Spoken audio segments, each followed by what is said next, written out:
Assalamualaikum warahmatullahi wabarakatuh. Saya Niswatu Saadah, peserta Latsar Angkatan 10, akan menyampaikan laporan aktualisasi saya. Sebelum saya menyampaikan laporan aktualisasi saya akan mengucapkan terima kasih kepada Bapak Ahmad Yusuf selaku mentor, Ibu Aris Sulistiorini selaku coach, dan Ibu Ekarini Nurhayati selaku penguji. Judul laporan aktualisasi saya yaitu Revitalisasi Laboratorium IPA dalam rangka optimalisasi pemanfaatan Laboratorium IPA di SMP Negeri 4 Muling, Kabupaten Pasuruan. Latar belakang pengangkatan isu yaitu yang pertama, belum digunakannya Laboratorium IPA untuk proses pembelajaran. Dan yang kedua, sumber belajar siswa yang masih sangat kurang. Dan yang ketiga, hasil belajar siswa yang masih sangat rendah. Sehingga berdasarkan latar belakang isu permasalahan saya, gagasan permasalahan isu yaitu optimalisasi Laboratorium IPA sebagai sumber belajar untuk meningkatkan hasil belajar siswa SMP Negeri 4 Muling. Kegiatan aktualisasi saya terdiri dari 15 kegiatan. Kegiatan yang pertama yaitu berkonsultasi dan meminta persetujuan atasan tentang aktualisasi isu. Tahapan kegiatan yang pertama yaitu melakukan pertemuan dengan atasan, yang kedua membahas rencana kegiatan, yang ketiga meminta bimbingan dan arahan terhadap rencana kegiatan, dan yang keempat mencatat masukan dan saran.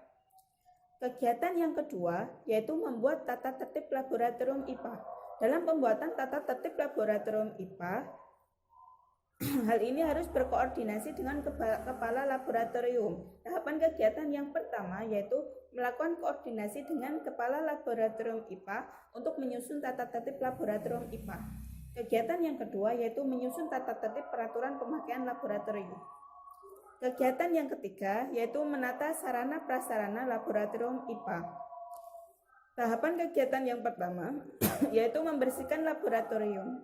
Yang kedua menghias laboratorium dengan gambar, dan yang ketiga menempel poster IPA. Tahapan kegiatan yang keempat yaitu membuat inventaris data laboratorium IPA. Pada tahapan ini berarti mempersiapkan inventaris laboratorium IPA. Tahapan yang pertama yaitu memberikan nomor atau kode pada setiap barang, dan yang kedua menulis daftar list barang di laboratorium. Tahapan yang kelima yaitu menyusun denah tata letak peralatan dan barang laboratorium IPA. Tahapan kegiatan yang pertama yaitu membuat denah tata letak laboratorium, dan yang kedua mengatur penataan barang, alat, dan bahan sesuai dengan denah. Tahapan kegiatan yang keenam yaitu menerapkan kesehatan dan keselamatan kerja. Yang pertama yaitu membuat tata tertib keselamatan kerja. Yang kedua, membuat dan memasang simbol keselamatan kerja. Tahapan kegiatan yang ketujuh yaitu melaksanakan penyusunan rencana pelaksanaan pembelajaran atau RPP. Dari kegiatan ini, tahapan yang pertama yaitu mengidentifikasi kompetensi dasar dan merumuskan indikator pencapaian kompetensi. Yang kedua, merumuskan tujuan pembelajaran. Yang ketiga, mencantumkan materi pembelajaran. Yang keempat, menentukan pendekatan dan model pembelajaran. Yang kelima, menentukan media, alat, dan bahan. Dan yang keenam, merancang kegiatan pembelajaran. Kegiatan aktualisasi yang selanjutnya, kegiatan yang kedelapan yaitu membuat LKS Praktikum IPA. Pembuatan LKS Praktikum IPA ini untuk menunjang kegiatan pembelajaran di laboratorium. Tahapan kegiatan yang pertama yaitu mengidentifikasi kompetensi dasar, yang kedua menentukan tujuan pembelajaran, yang ketiga melakukan penyusunan LKS. Tahapan kegiatan yang kesembilan yaitu membuat LKS pengamatan terhadap masalah. Pembuatan LKS pengamatan terhadap masalah ini untuk mengantisipasi kendala yang terjadi selama pembelajaran di sekolah. Tahapan yang pertama yaitu mengidentifikasi kompetensi dasar, yang kedua menentukan tujuan pembelajaran, dan yang ketiga melakukan penyusunan LKS. Kegiatan yang ke-10 yaitu membuat handout materi pencemaran lingkungan. Tahapan kegiatan yang pertama yaitu mengidentifikasi kompetensi dasar, yang kedua menentukan tujuan pembelajaran, Yang ketiga, melakukan penyusunan handout. Kegiatan yang ke-11 yaitu melakukan pretest terkait kemampuan peserta didik. Melaksanakan pretest untuk mengetahui seberapa besar kemampuan peserta didik. Yang pertama yaitu membuat daftar pertanyaan pretest, yang kedua melaksanakan pretest, dan yang ketiga menganalisis hasil pretest. Yang ke-12 yaitu melaksanakan pembelajaran berbasis praktikum IPA. Nah, pelaksanaan pembelajaran berbasis praktikum IPA tidak bisa dilaksanakan ketika proses aktualisasi. Tidak bisa dilaksanakan karena adanya kendala dari waspada terhadap virus COVID-19. Tahapan yang ke-13 yaitu melakukan pengamatan terhadap masalah berdasarkan LKS.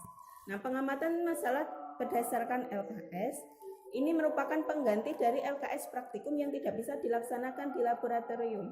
Pengamatan masalah dilakukan siswa di rumah, sehingga siswa melaksanakan proses pembelajaran melalui pengamatan terhadap masalah berdasarkan LKS yang telah disusun oleh guru. Yang ke-14 yaitu melakukan penilaian post-test tingkat keberhasilan proses pembelajaran dengan lembar kerja siswa. Tahapan kegiatan yang pertama yaitu mengevaluasi, yang kedua membuat daftar pertanyaan post-test, yang ketiga mengkoreksi post-test, dan yang keempat merekap nilai hasil post-test. Tahapan yang ke-15 atau kegiatan terakhir yaitu penyusunan laporan kegiatan aktualisasi. Yang pertama menyusun laporan aktualisasi, dan yang kedua mengkonsultasikan laporan kepada atasan.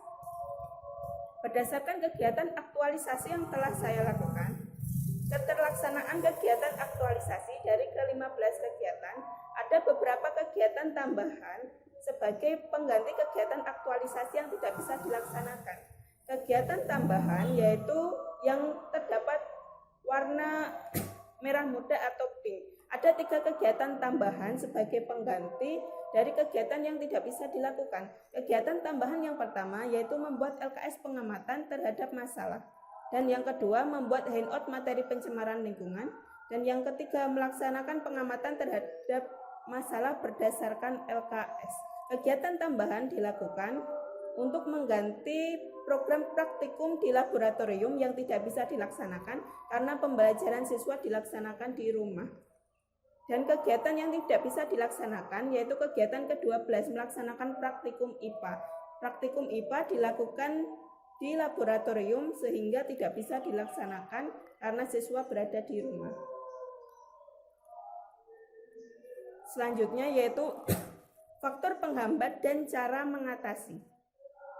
Faktor penghambat yang pertama yaitu adanya waspada terhadap virus COVID-19 sehingga siswa belajar secara daring di rumah. Karena siswa tidak bisa melakukan pembelajaran di sekolah, berarti laboratorium tidak bisa digunakan sebagai sumber belajar. Cara mengatasinya yaitu menambah kegiatan tambahan sebagai pengganti kegiatan yang tidak bisa dilaksanakan. Faktor penghambat yang kedua, laboratorium sebagai sumber belajar tidak bisa digunakan sehingga pemecahan isu tidak bisa diselesaikan. Untuk mengatasi permasalahan ini atau faktor penghambat ini, laboratorium sebagai sumber belajar laboratorium diganti dengan sumber belajar lain, yaitu dengan pembuatan LKS berbasis masalah dan juga pembuatan handout materi pencemaran lingkungan. Faktor penghambat yang selanjutnya yaitu pelaksanaan kegiatan yang melibatkan siswa di sekolah tidak bisa dilaksanakan. Sehingga untuk mengatasinya, mengganti kegiatan yang seharusnya di sekolah dengan kegiatan yang bisa dilakukan siswa di rumah. Kegiatan yang diganti yang bisa dilakukan siswa di rumah yaitu melaksanakan pretest, kemudian pengamatan LKS masalah dan juga melaksanakan post-test melalui kegiatan online yang berasal dari Google Form. Siswa mengisi Google Form untuk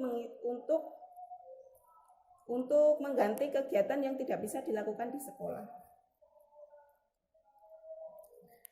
Selanjutnya yaitu analisis dampak. Analisis dampak apabila nilai-nilai aneka tidak diterapkan dalam aktualisasi antara lain akuntabilitas, yaitu tanggung jawab, kejelasan, transparansi. Yang kedua nasionalisme yang terdiri dari musyawarah, diskusi, percaya diri, menghargai pendapat. Yang ketiga, komitmen mutu, efektif, efisien, inovasi, dan kepuasan. Yang keempat, etika publik, sopan santun, taat, perintah, dan cermat. Yang kelima, anti korupsi, yaitu mandiri, kerja keras, jujur, disiplin, dan adil. Nah, apabila dari kelima nilai-nilai dasar Aneka ini tidak diterapkan dengan baik, maka pelaksanaan aktualisasi tidak akan terlaksana dengan baik. Profesionalisme juga tidak akan terlaksana dengan baik, dan pelayanan publik juga akan menurun. Berdasarkan dari laporan aktualisasi saya, dapat ditarik kesimpulan yang pertama, kegiatan aktualisasi telah dilaksanakan di SMP Negeri 4 Nguling dengan mempersiapkan laboratorium IPA sebagai sumber belajar. Yang kedua, kendala aktualisasi penggunaan laboratorium IPA sebagai sumber belajar tidak dapat dilaksanakan disebabkan karena adanya waspada terhadap virus COVID-19 sehingga diganti dengan kegiatan lain. Yang ketiga, sumber belajar laboratorium IPA diganti dengan sumber belajar lain, yaitu LKS berbasis masalah dan handout materi pencemaran lingkungan. Yang keempat, pelaksanaan pretest, pengamatan LKS, dan juga post-test yang sebelumnya direncanakan dilakukan di sekolah, dilakukan siswa di rumah secara online melalui Google Form.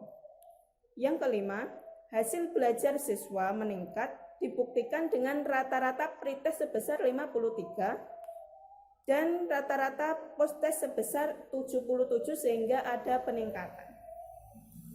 Yang terakhir yaitu Saran yang pertama yaitu pengaplikasian nilai Aneka diharapkan dilaksanakan dengan sungguh-sungguh dalam melaksanakan tugas. Yang kedua, memberikan dorongan dan bimbingan yang bersifat membangun kepada rekan kerja. Dan yang ketiga, menjaga loyalitas ASN untuk membawa perubahan positif yang mengarah pada tercapainya cita-cita. Demikian laporan aktualisasi dari saya. Saya akhiri, wassalamualaikum warahmatullahi wabarakatuh.